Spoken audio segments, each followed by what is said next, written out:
여러분은 주유소에서 기름을 넣을 때 이 기름이 어디서 오는지 생각해 보신 적 있으신가요? 대한민국이 수입하는 원유의 70%는 중동에서 옵니다. 그리고 그 기름은 단 하나의 좁은 해협을 통과해야 합니다. 불과 열흘 전만 해도 이 길은 평화로웠습니다. 매일 수백 척의 유조선이 오갔죠. 그런데 2월 28일 미국과 이스라엘이 이란을 공습했습니다. 그날 밤 이란 혁명수비대는 무전을 쳤습니다. 이 해협을 지나는 배는 없다. 지금 국제유가는 배럴당 $80를 돌파했고 전문가들은 $100를 넘어 $150까지 갈 수 있다고 경고합니다. 우리 경제에 무슨 일이 닥치려는 걸까요? 오늘 영상에서는 세 가지를 다뤄보겠습니다. 첫째, 호르무즈 해협이 왜 이렇게 중요한지. 둘째, 이번 봉쇄가 어떻게 작동하고 있는지. 셋째, 대한민국 경제에 어떤 충격이 오고 있고 우리는 어떻게 대비해야 하는지. 이 영상 하나로 지금 벌어지고 있는 에너지 위기의 본질을 이해하실 수 있을 겁니다.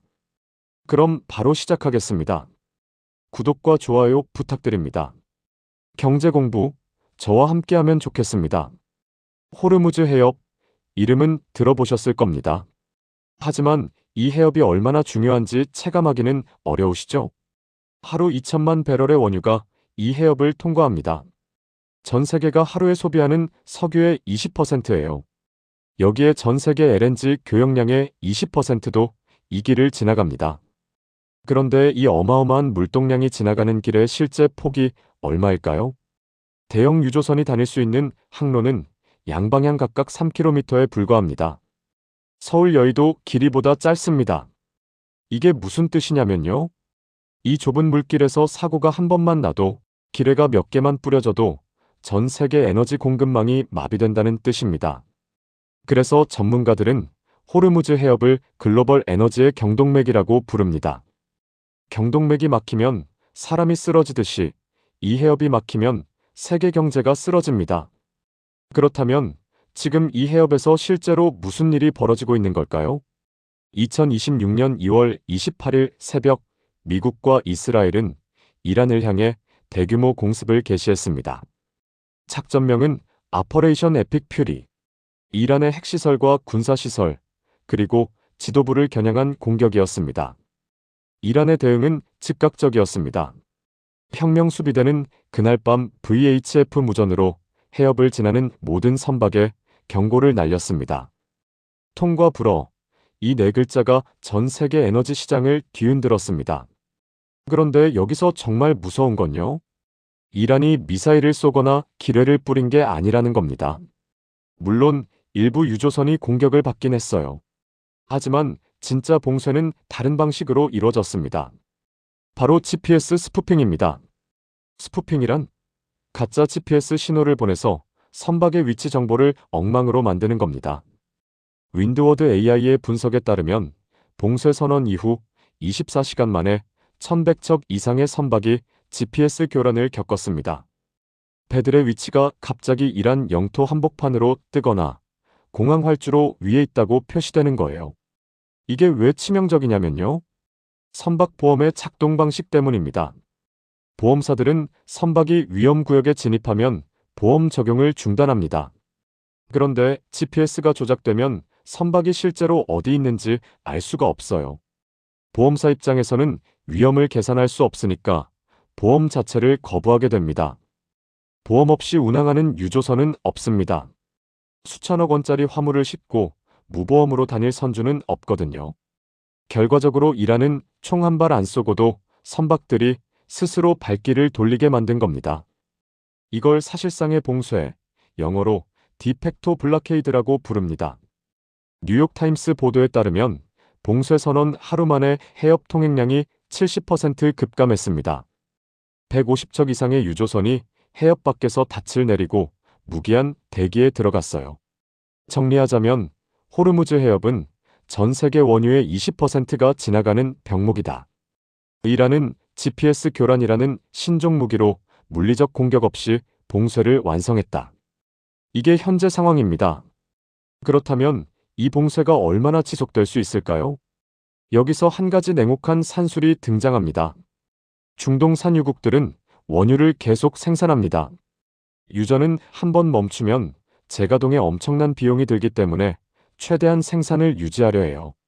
하지만 수출길이 막혀 있으니 생산된 원유는 저장 탱크로 갑니다.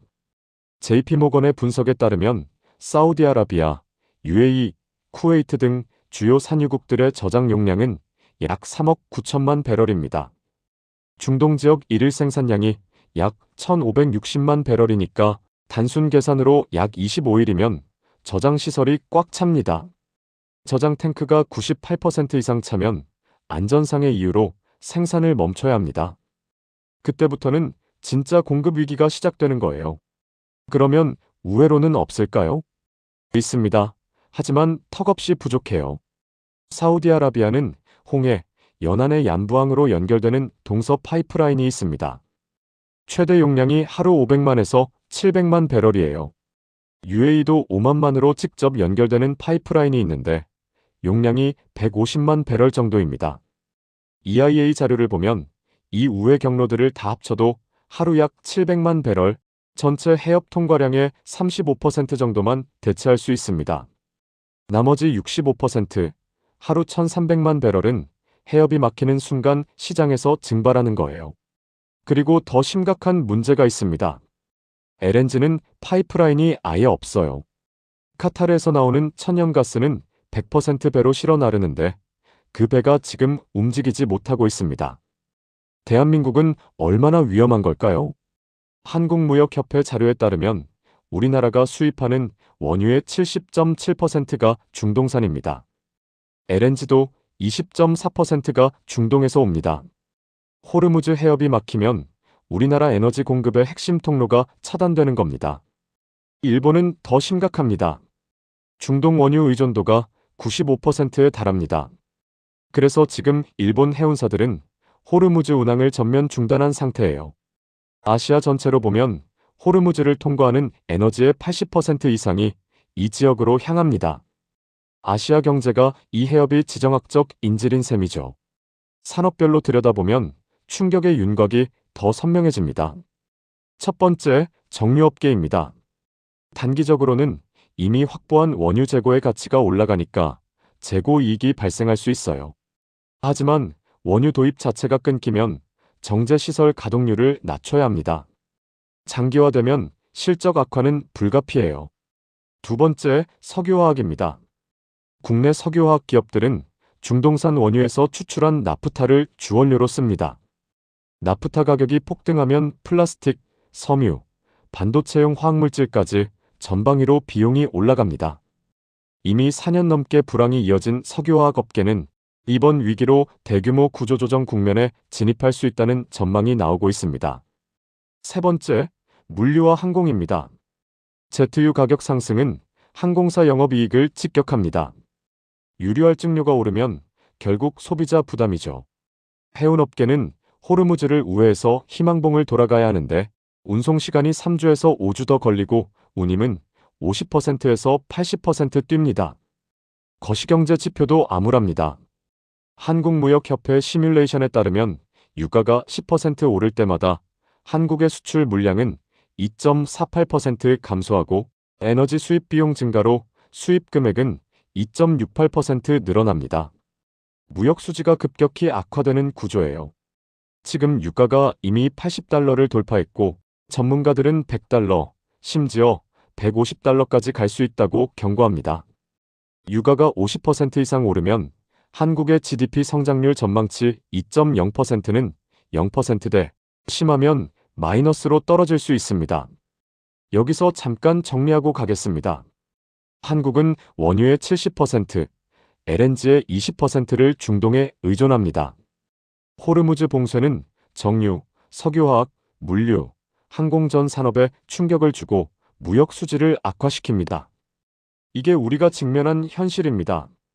그렇다면 역사적으로 이런 일이 처음일까요? 아닙니다. 1980년대 이란과 이라크 전쟁 당시 유조선 전쟁이라고 불리는 시기가 있었습니다. 8년간 400척 이상의 상선이 공격받았어요. 당시에도 유가는 폭등했고 세계 경제는 휘청거렸습니다.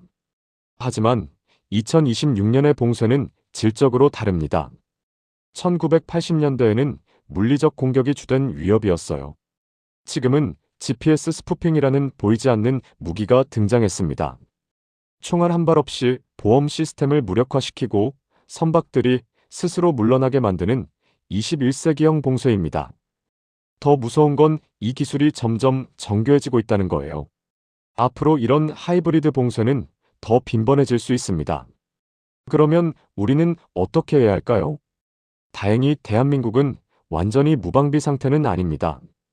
2025년 12월 정부는 석유 비축유 1억 배럴 시대를 선언했습니다.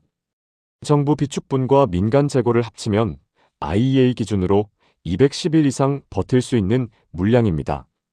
이건 IEA 권고 기준인 90일의 2배가 넘는 수준이에요. 산업통상자원부는 전국 9개 비축기지를 통해 비상시 인근 정유사로 원유를 즉각 방출하는 매뉴얼을 점검하고 있습니다. 미국 및 IEA 회원국들과 공동 비축유 방출 공조 체계도 가동 중이에요. 하지만 비축유는 시간을 벌어주는 것이지 근본 해결책이 아닙니다. 장기적으로는 세 가지 방향의 대비가 필요합니다. 첫째, 원유 수입선 다변화입니다. 중동 편중 구조를 북미, 아프리카, 남미 등으로 분산시켜야 합니다. 둘째, 에너지 자립도 재고입니다. 재생에너지, 원자력, 수소 등 수입에 의존하지 않는 에너지원 비중을 높여야 해요. 셋째, 비축시설 현대화입니다. 양적 확대를 넘어 국내 수요에 맞는 유종으로 재편하는 질적 개선이 필요합니다. 개인 투자자 입장에서도 체크하실 게 있습니다. 에너지 관련주의 변동성이 커지고 있습니다. 정유주는 단기 재고, 이익과 장기 공급 불안 사이에서 롤러코스터를 탈 수 있어요. 석유화학주는 원가 부담으로 압박을 받을 가능성이 높습니다. 반면 신재생에너지 관련주는 이번 위기를 계기로 재조명받을 수 있습니다. 유가 상승은 물가 전반을 끌어올립니다. 휘발유, 경유 가격은 물론이고 배송비, 항공료, 난방비까지 오릅니다. 가계 지출 계획을 점검해 보시는 게 좋겠습니다. 마지막으로 정리해 드리겠습니다. 호르무즈 해협 봉쇄는 먼 나라 이야기가 아닙니다. 우리가 넣는 기름값, 우리가 사는 물건 가격, 우리 경제의 성장률과 직결된 문제입니다. 다행히 한국은 210일 이상의 비축유를 확보하고 있어서 당장 패닉에 빠질 상황은 아닙니다. 하지만 이번 위기는 에너지 수입선 다변화와 에너지 자립이 선택이 아닌 국가 생존의 문제라는 걸 다시 한번 보여주고 있습니다. 여러분은 이번 호르무즈 사태를 보면서 어떤 생각이 드셨나요? 에너지 위기에 개인적으로 어떻게 대비하고 계신지 댓글로 공유해 주시면 감사하겠습니다. 오늘 영상은 여기까지입니다. 긴 영상 시청해 주셔서 감사합니다. 구독과 좋아요 한 번씩만 눌러주시면 큰 도움이 됩니다.